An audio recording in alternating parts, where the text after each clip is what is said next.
मेरा परिचय ले लीजिए कि मेरा नाम क्या है, मैं रहने वाली कहाँ की हूँ और मेरे परिवार में कुछ कितने लोग हैं बाबू। बाबू मेरा नाम कामनी है, मैं धार नगर की रहने वाली हूँ। एक मेरा भाई है जिसका नाम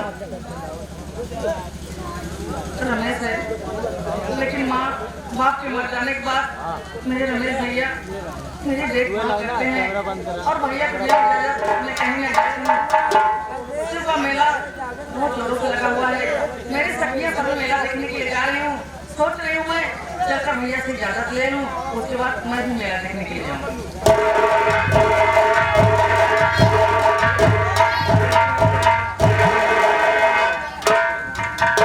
के चरणों में कामनी बहन का बार बार प्रणाम।